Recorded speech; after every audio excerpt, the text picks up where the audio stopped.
ये कहानी है एक बहुत ही मेहनती इंसान योगेश की। योगेश एक टेलीकॉम कंपनी में काम करता था। योगेश की शादी को 2 साल हुए थे और उन्हें 2 जुड़वा बच्चे भी थे। अब इन दोनों के सारे सपने पूरे करने के लिए मुझे और ज्यादा मेहनत करनी पड़ेगी।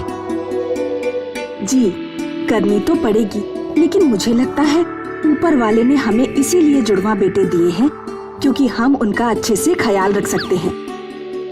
आप ज्यादा टेंशन मत लीजिए, जो पैदा करता है वो पालता भी है। पालने को तो बच्चे कैसे भी पल जाते हैं, लेकिन मैं चाहता हूँ कि इनके सारे सपने पूरे हों। जरूर होंगे, आप इनके बारे में सोच जो रहे हो। बस इस दिन से योगेश ने और मेहनत करना शुरू कर दिया। वो सुबह 7 बजे घर से निकल जाया करता था और रात को 11 बजे लौटा करता था। बच्चे सो गए क्या? जी, वो कहाँ इतनी देर जागते हैं। अच्छी बात है, कम से कम उन्हें तो आराम मिल रहा है। योगेश बहुत कम अपने बच्चों को देख पाता था। सिर्फ संडे ही ऐसा दिन था जब योगेश अपने बच्चों के साथ बिताता था। अरे सविता, ये देखो, अर्नो तो चल रहा है। मुझे पता है, वो पिछले 3 दिनों से पकड़ पकड़ कर चल रहा है। अरे वाह! योगेश अपने बेटे को चलता देख खुश था। इसी तरह योगेश की जिंदगी के 10 साल बीत गए। अब योगेश की खुद की एक कंपनी थी, लेकिन उसके पास अभी भी अपने परिवार के लिए समय नहीं था। अब तो हम अमीर बन गए, अब तो आप हमारे लिए समय निकाल ही सकते हैं ना? सविता, मैं चाहता हूँ कि मेरे बेटों को दुनिया की हर खुशी मिले। मैं ये सब उनके लिए ही तो करता हूँ। क्या फायदा ऐसे काम का जो आप अपने बेटों से मिल ही ना पाए। पहले कम से कम आप संडे घर पर रहते थे, अब तो वो भी नहीं। पहले मैं दूसरों के लिए काम करता था, अब खुद के लिए। ये सब मैं अपने बेटों के लिए ही तो कर रहा हूँ, ताकि उनकी जिंदगी आराम से बीते। आपके बेटों को ये ऐशो आराम नहीं, बल्कि आपका समय चाहिए। मैं कहाँ मना कर रहा हूँ, लेकिन आप समय निकाल भी तो नहीं रहे। सविता अक्सर योगेश से इस बात पर बहस करती थी। ऐसा करते करते 5 साल और बीत गए। योगेश के दोनों बेटे अर्नब और आर्यन बड़े हो चुके थे। एक दिन उनका पूरा परिवार डिनर पे मिला। पापा, अगले हफ्ते हम पढ़ने के लिए फॉरेन चले जाएंगे। पता है मुझे, हम चाहते हैं कि हम कुछ टाइम अपनी पूरी फैमिली के साथ बिताएं। ये तो बहुत अच्छा आइडिया है। आप हमारे लिए टाइम निकाल पाएंगे? तुम भी न सविता, एक काम करो, तुम तीनों कल सुबह ही हमारे केरला वाले हॉलिडे हाउस में चले जाओ। मेरी कल एक इम्पोर्टेंट मीटिंग है, उसके बाद मैं परसों सुबह वहां आ जाऊंगा। अगले 3 दिनों के लिए मेरा पूरा टाइम तुम लोगों का। सच्ची? यस माय सन, बिल्कुल सच्ची। आप पक्का आएंगे ना? हाँ सविता, पक्का, प्रॉमिस। योगेश की ये बात सुनकर पूरी फैमिली बहुत खुश थी। आर्यन और अर्नब ने उसी रात पैकिंग शुरू कर दी। I am so happy. हाँ, पापा पहली बार हमारे साथ हॉलिडे मनाएंगे। बट मुझे अभी भी डाउट हो रहा है। इतना मत सोच, उन्होंने बोला है तो वो जरूर आएंगे ना। हाँ। यहाँ सविता अपने रूम में पैकिंग कर रही थी। मैं पक्का आपकी पैकिंग कर दूं ना? हाँ, और मेरे फेवरेट टी-शर्ट मत भूलना। मुझे अभी भी यकीन नहीं हो रहा कि आप आएंगे। मैंने पिछले हफ्ते ही ये प्लान बना लिया था, सोचा तुम लोगों को सरप्राइज दूंगा। अरे वाह, आप कब से ये सोचने लगे? बस अब बूढ़ा होते जा रहा हूँ ना। बूढ़े होंगे आपके दुश्मन। अगली सुबह सविता अपने दोनों बेटों के साथ कार में निकल गई। योगेश अपने ऑफिस गया और उसने अपना पूरा दिन का काम खत्म किया।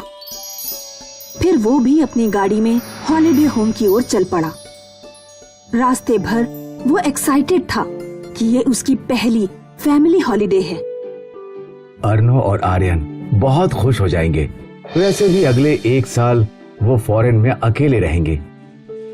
योगेश ने खुशी खुशी अपने हॉलिडे होम का गेट एंटर किया, पर वहां पहुंचकर उसकी चीख निकल गई।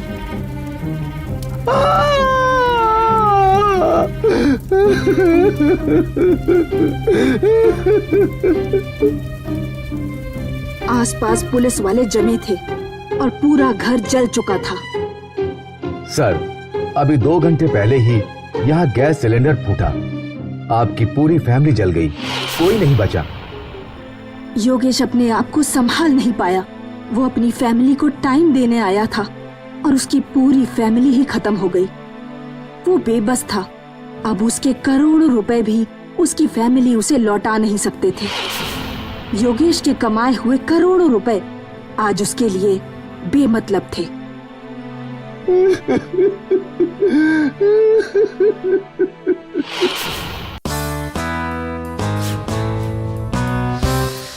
ये कहानी है साउथ इंडिया के एक शहर की।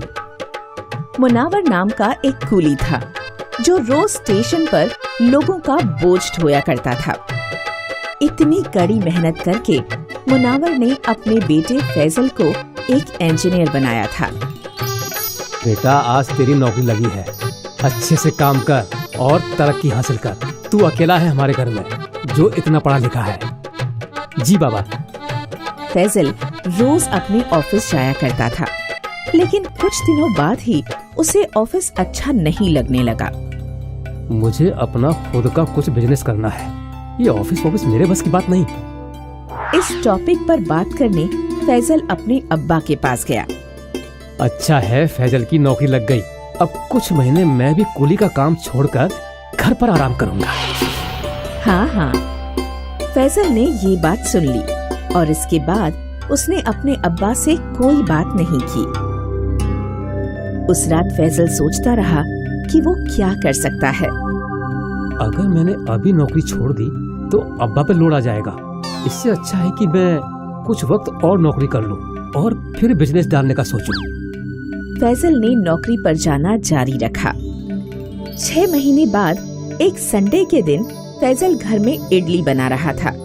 तभी उसका चचेरा भाई नौशाद आया। क्या भाईजान, अम्मी की तबीयत खराब है क्या जो आप इडली बना रहे हो? क्यों नौशाद मियाँ, मैं बीमार रहूंगी तो ही ये काम करेगा क्या?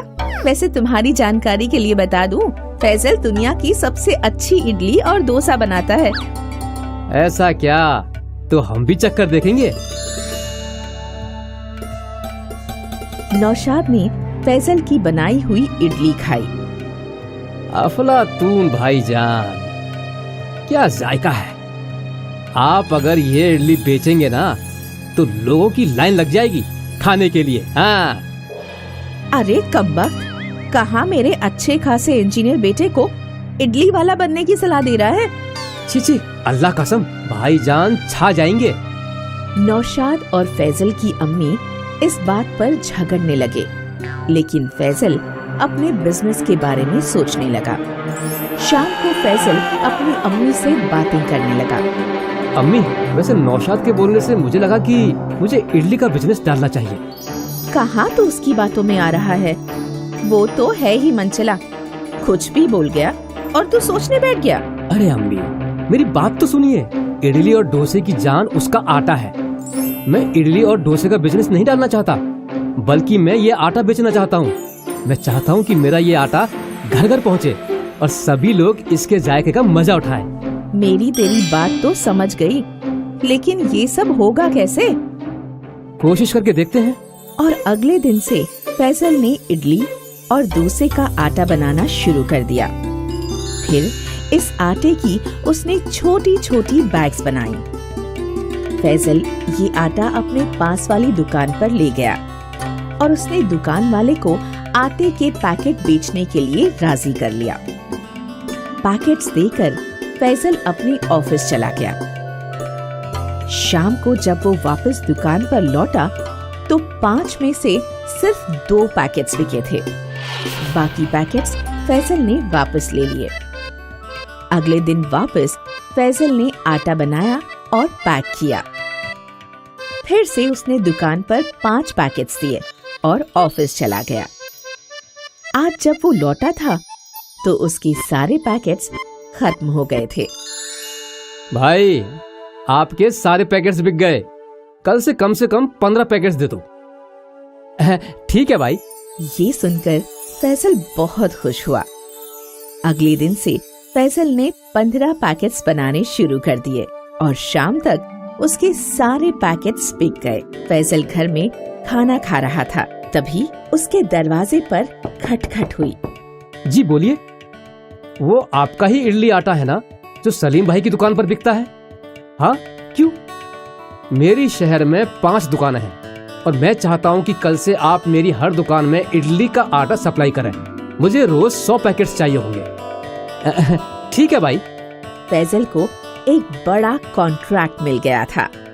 अगले दिन फैसल सुबह 4 बजे उठकर आटा बनाने लगा और फिर 8 बजे उसने सब पैकेट्स की डिलीवरी दी और वो अपने ऑफिस चला गया। इसी तरह फैसल के इडली के आटे की डिमांड बढ़ने लगी।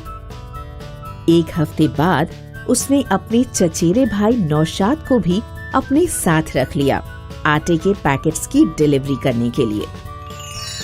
1 महीने बाद फैसल के आटे की डिमांड इतनी बढ़ गई थी कि उससे अपनी इंजीनियर की नौकरी छोड़नी पड़ी। अब्बा, मैं अपना बिजनेस बढ़ाना चाहता हूँ।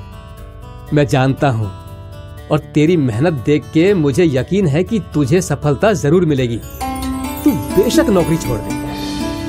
अपने अब्बा के हौसला अफजाई से फैसल ने अपनी नौकरी छोड़ दी और फुल टाइम इडली का आटा बनाने के बिजनेस में जुड़ गया। कुछ ही महीनों में फैसल का बिजनेस बढ़ गया और उसकी एक कंपनी बन गई। फैसल की कंपनी में अब 25 औरतें काम किया करती हैं। 1 साल में फैसल की कंपनी इंडिया की फास्टेस्ट ग्रोइंग कंपनी थी। फैसल की कंपनी का टर्नओवर 20 करोड़ रुपए था और उसे एंटरप्रेन्योर ऑफ द ईयर का अवार्ड भी मिला। अफसल ने अपना सपना पूरा किया। वो सिर्फ 5 पैकेट की शुरुआत आज 50,000 किलो के आउटपुट में बदल गई थी। इसके पीछे फैसल की जी तोड़ मेहनत थी।